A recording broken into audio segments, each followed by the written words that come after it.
ริงๆก็คือที่ชมวิวนะครับอยู่ที่จังหวัดพังงานะครับก็ออกจากตัว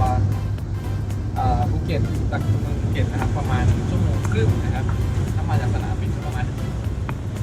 เดี๋ยวเจอข้างบนนะ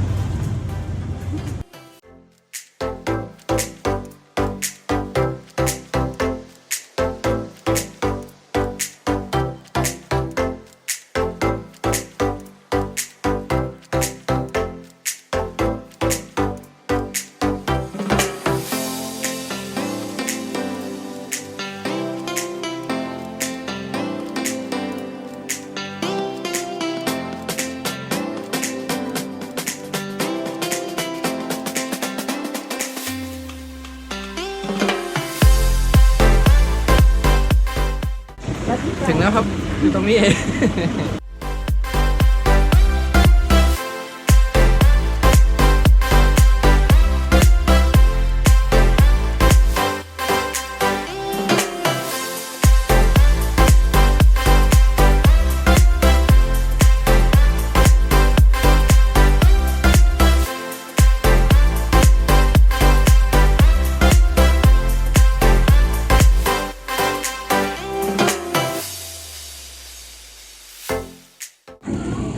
เซเว่นเนื้อฉีกนะครับก็เป็น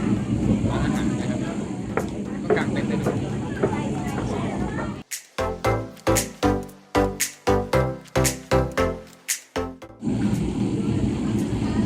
ถึงแล้วครับใช้เวลาไม่นานครับจากปากทาง13 กิโลเมตรครับจากถนนใหญ่ขึ้นมาบนยอดไม่ถึง5 นาทีถึงเลยค่ะ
คาปูชิโน่ชินนามอนนี่จะเป็นยังไงอ่ะ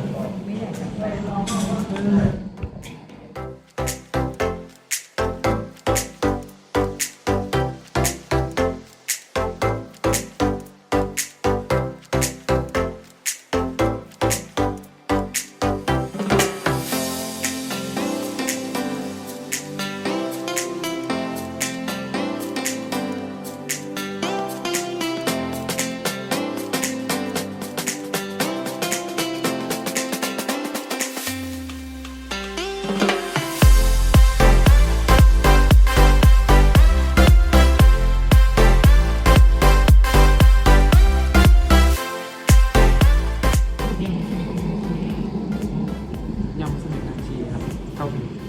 ซิกเนเจอร์ดีของนี่ก็เมี่ยงปลาจานก็เริ่มเป็นชุดเลยนะคะแกงส้มปลา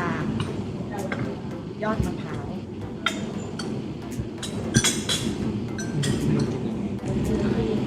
อันนี้หมูฮ้องค่ะลงพันเรียบร้อยแล้วทานเลยค่ะเอ้ย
นางชีบุญคีนะครับก็จะมีส่วนที่เป็นร้านอาหารอยู่ด้านล่างนะครับนั่นกาแฟก็สามารถถ่ายรูปได้วันหยุดนะครับ